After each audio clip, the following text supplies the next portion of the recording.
jangan lupa like, komen, dan subscribe. Halo, assalamualaikum warahmatullahi wabarakatuh. Ketemu lagi di Rumah Kayu. Sekarang kita ngebahas table saw nih, upgradean terus. Table sawnya rakitan ya, mau nggak mau harus seperti ini gitu, harus di-upgrade terus. Gini nih,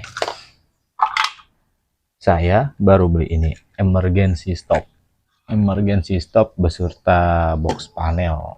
Awalnya itu kan pakai kompresor ya, kayak kompresor sentral, yang dimana kompresornya saya taruh di dalam. Karena kompresor ditaruh di dalam, saya malas untuk buka tutup ininya di sebelah sananya gitu, ribet juga lagi pula. Karena kalau udah ada barang-barang, saya harus buka tutup ini, harus ngolong ke meja sebelah sana karena ada barang kan, misalnya kitchen set, itu lebih ribet untuk matiinnya. Terus saya punya ide untuk kenapa saya nggak bikin on off-nya di sini. Tapi kalau saya bikin on off-nya di sini, saya nggak bisa mengetahui apakah si kompresor itu nyala atau tidak, karena kedengarannya pada saat dia hanya menarik angin aja. Akhirnya saya beli ini nih, ini push lock on off yang kunci ditekan. Ini lampu indikator dan ini lampu indikator merah. Ini juga, terus saya beli juga emergency stopnya. Ini semuanya kisaran sekitar ya nggak sampai 100 lah teman-teman, nggak sampai 100.000. Gimana cara perakitannya, terus nyambungin ini di sini di panelnya, lihat. Sebelumnya saya jelasin dulu ya teman-teman, ini namanya box panel. Ini namanya box panel, ini biasanya dipakai buat genset. Ini push and lock on off, ibaratnya ini on off nih, ini on off. Ini pilot lamp, namanya lampu indikator warna hijau. Ini lampu indikator warna merah. Yang hijau udah saat ini ditekan nanti ini nyala. Tapi kalau yang saat emergency stopnya, sebentar. Nah, saat emergency stopnya ini ditekan nanti yang nyala yang warna merah. Itu lampu indikatornya. Ini juga emergency stopnya, beli di online ya semuanya. Gitu. Jadi dia nih kalau ditekan seperti ini, nah, memutus aliran listrik. Tapi kalau diginiin dia balik lagi gitu. Oke, kita pasang ya. Oh iya, belakangnya begini nih. Saya juga nambahin ini nih, stop kontak ya. Saya nambahin stop kontak seperti ini. Ini dia ada tutupnya seperti ini. Ini pengen saya tanam di mejanya. Ini udah saya bolongin nih. Jadi ntar posisinya tuh masuk seperti ini nih. Nah, ini jadi di mejanya ini ada saklarnya, ada saklar seperti ini. Ini di sisi meja yang sebelah sini ya. Kenapa saya pasang kayak gini juga? Saya harus narik kabel ke arah sini gitu. Agak-agak ribet sih, makanya saya bikin stop kontak alternatif di sini. Yang fungsinya dimana saya nggak harus narik-narik kabel lagi gitu. Oh ya, ini juga kontak panel ya namanya, yang biasa di genset nih. Dia bisa ditanam di genset. Oke, simak ya terus videonya ya. Sekarang kita bikin lubang lagi di bawahnya untuk emergency stop ya. Sebenarnya nih ada boxnya seperti ini. Nah, ini ada boxnya, cuman kalau biasa nggak mau boxnya begini, dia terlalu tebal saya di sininya nih. Jadi terlalu keluar dia. Gitu. Saya pengennya dia mendem ke dalam, nggak rawan untuk kesentuh-sentuh juga.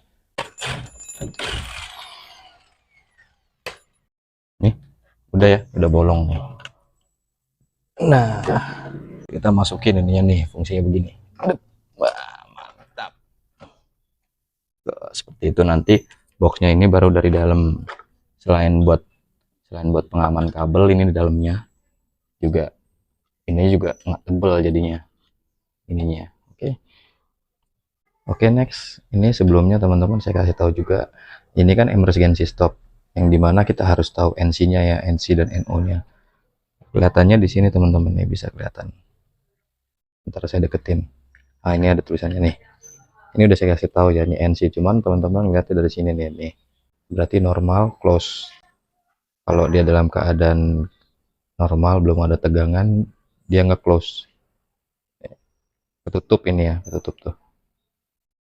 Tutup. Nah, kalau pada saat ditekan dia kebuka katupnya nih seperti ini.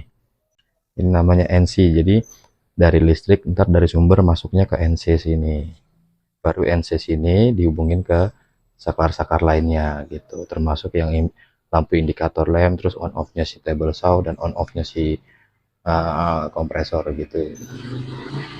Oke ya, sekarang kita bikin jumperannya nih, kabel jumperannya dari sini. Nih udah saya lepas nih dari ininya, cuma lepasnya cuma dipencet bagian ininya aja nih, yang putih-putihnya langsung tarik, itu langsung lepas. Nah NC nya ini ya, ini kita masukin kabel jumperannya.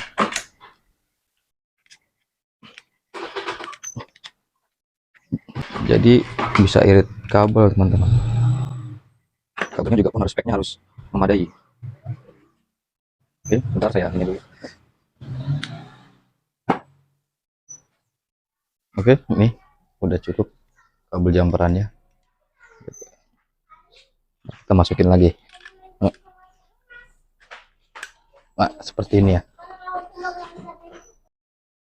Ini ya, kelihatan ya. Ini yang stop kontaknya. Ini yang emergency stopnya. Jadi fasa dari sini diambil ke sini ke emergency stopnya. Nah, yang dari sumber PLN-nya dipasangin pakai kabel begini. Itu kabel ini yang harus duluan ya. Pasalnya masuk. Jadi sumber PLN terus masuk ke NC sini, keluar dari sini di jumper ke stop kontaknya. Itu. Nah, kalau yang netralnya bisa langsungin kabel dari sini langsung ke netralnya. Mudah ya. Dan ini kita pasang di boxnya, box terminalnya kita pasang.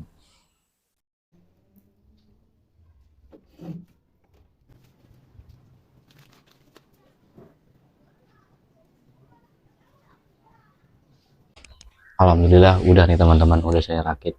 Ini untuk kompresor. Jadi saat kompresor ini ditekan seperti ini, kompresor yang di dalam nyala dan lampu indikator yang warna hijau ini dia nyala. Dan ini yang merah ini lampu indikator untuk emergency stop. Jadi pada saat emergency stopnya ditekan, ini nyala. Tuh, sebelum di reset dia tetap akan nyala. Gimana prosesnya dan rangkaiannya saya buka nih bagian ini. Ini ya rangkaiannya. Ini belum saya colok ke listrik ya. Sebentar. Nah, ini rangkaiannya. Ini saya pakai MCB 2 pol. MCB 2 pol yang dimana fasanya sama netralnya ini dua ya. Ini fasa, ini netral yang biru. Dan ini saya di sini pakai kontaktor. Gitu. Kalau teman-teman nggak usah pakai kontaktor juga bisa, nggak usah pakai yang ini nih. Ini juga bisa. Ini fungsinya untuk pengaman, biasa dipakai untuk panel-panel dia. Ini saya pakai kontaktor yang 12 ampere. Nah, untuk rangkaiannya ini, wiringnya ini bisa dilihat di YouTube ya, terutama di channel-channel listrik yang ahlinya gitu. Saya juga ngeliatnya dari situ gitu. Alhamdulillah bisa kerakit seperti ini. Fungsinya ini nih sebagai pengaman. Dia dalamnya ada koilnya ini. Dalam kontaktor ini ada koilnya. Kenapa nggak saya bikin langsung? Karena kalau saya bikin langsung, ini kan mesin. Putaran mesin itu pasti kan panas ya. Dia akan panas dan merusak lampu indikator ini kalau dilangsungin. Sebenarnya bisa aja, cuman pada intinya nanti lampu indikatornya ini yang nggak awet gitu. Kalau ada kontaktornya seperti ini, dia yang berpotensi untuk mengatur arus tegangan terhadap lampunya ini. Jadi konstan lampunya ini, walaupun mesinnya itu RPM-nya nambah dan daya nambah, kena beban yang berat, dia nggak akan berpengaruh ke indikator ini gitu. Nah, kita lihat bagian untuk emergensinya. Nah, ini emergency stopnya. Ini udah netral ya, keadaannya netral nih. Udah saya putar. Ini kalau kayak gini reset dia.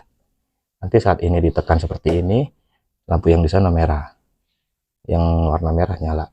Ini saya reset dulu ya. Jadi kita lihat yuk. Ini udah saya colokin ya teman-teman ya.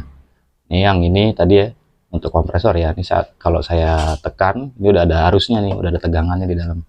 Kalau saya tekan seperti ini, kompresornya nyala dan lampu warna hijau ini pun menyala.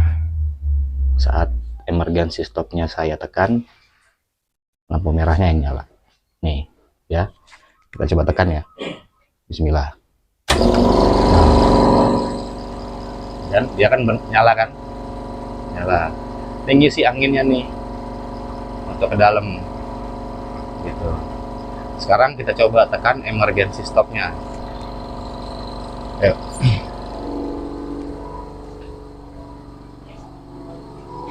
Kita tekan ya, ini emergency stopnya nih. Nah, dia mati kan? Dia matiin semua aliran listrik yang ada di dalam meja. Pada saat mati, emergency stop kita tekan, lampu indikator yang warna merahnya ini nyala. Gitu. Dan ini nggak akan nyala, ini yang di dalam meja ini semua tegangan listriknya mati. Itu berfungsinya untuk seperti itu, untuk lebih ke safety ya. Gitu. Nah, gimana untuk matinya lagi? Kita reset dulu yang emergency stop yang di sini. Ini kita reset, kita putar. Nah, ini udah reset, lampu indikatornya mati. Nah, tuh mati kan? Oke, itu ya. Begitu juga untuk table saw-nya. Ini table saw-nya udah saya sambungin juga ke sana. Kalau table saw langsung ke MCB ya, saya ngambil MCB karena dia udah ada on off-nya dan nggak pakai lampu indikator gitu. Di sini saya. Ini kalau saya onin, dia nyala. Dia mati seperti itu. Udah gitu doang sih rangkaiannya. Wiringnya sih bisa dilihat di channel-channel YouTube yang ahli listrik ya. Maksudnya saya juga ngeliatnya dari situ gitu. Ini namanya rangkaian door starter. Rangkaian door starter yang biasa digunain untuk motor satu fasa. Rangkaiannya seperti itu. Sebenarnya sih mudah ya. Mudah untuk teman-teman lakuin gitu, untuk coba. Yang penting tahu kelistrikan gitu. Sumber tegangannya gimana, outputnya gimana. Itu doang. Kalau untuk ngurut-ngurut kabelnya sih standar. Apalagi kalau udah pakai kontaktor seperti itu, mudah banget, tinggal nentuin NC, NO, terus arus yang masuk, arus yang keluar. Sebenarnya gitu. Asal jangan kebalik aja dengan fase antara fase dengan netralnya. Dan fungsinya MCB 2 polnya itu juga pun untuk menahan arus. Jadi suatu saat berlebih tegangannya, dia akan putus di situ. Dan untuk pengaman kontaktornya juga. Udah gitu aja. Semoga video saya kali ini bermanfaat, menambah wawasan, menambah edukasi. Jangan pernah nyerah untuk mencoba, karena kita nggak akan tahu kalau kita nggak nyoba. Tetap semangat, teruslah berkarya.